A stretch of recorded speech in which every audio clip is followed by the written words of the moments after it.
Okay, so now, using what we've been working on, we're going to reapproach the half guard, or we're going to start again from the half guard. Okay, so the two things that you really look for in this situation are, one is I get beat early but strong with this same side underhook, okay, or the conventional underhook. Or two is I know in advance that my opponent is a deep half guard player.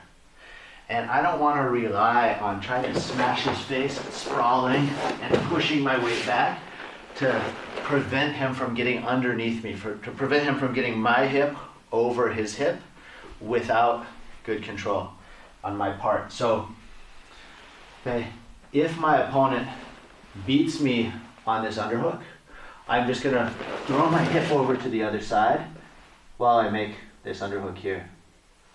And if I had a idea that I'm dealing with a half guard or a deep half guard player, right? I can use my hand to stop his arm from reaching under my leg. I can use my head to stop. I can use my hand to stop. But now we can go on offense by making this underhook. And this underhook, the near side underhook, is a wall that he cannot move through. It's impossible for him to go to deep half now with my arm on the inside track. Now I'm going to run my hip to the other side, okay, taking his hip with it here. So on this version, we're rolling our hip a bit more and not just running. Okay, I'm kind of running a little and rolling. So this arm has to be way out for base. We're tight with the near side underhook. We could be high, or we can be low with this near side underhook too now. Sometimes we get a better fit if we go low and grab the shoulder or grab the belt and gi, or grab right in the middle of the back and bury our shoulder down. And in either situation, now I'm going to go with this leg and find like a stomp with my heel. Push the thigh down and find that hook. Okay? We're slightly vulnerable before we make this hook. Okay? It's not so bad because his angle is so off from where he wants to be. But once we make the hook, we control his connection to the mat. We chain ourselves to the power source there. Okay? And his other leg is killed by virtue of our hip. So now, what we're dealing with, as we've stretched his leg away, we're dealing with this hook. Can you hook over? Yeah, this is why I can't pass. And of course, we could do the previous technique here and start to work ourselves to the mount.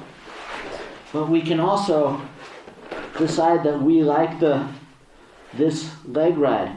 And what we're going to do, I'm on my hip, I'm going to kick my leg back towards the side I started on and beat his toes.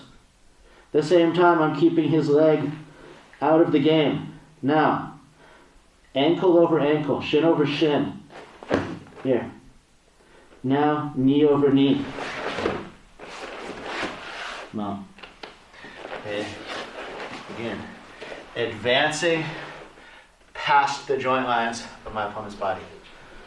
So, this time I'm going to imagine that I'm dealing with a deep half player. We know he's a deep half player. We're blocking the arm. Near side underhook. I'm going to run over and I'm already establishing this hook.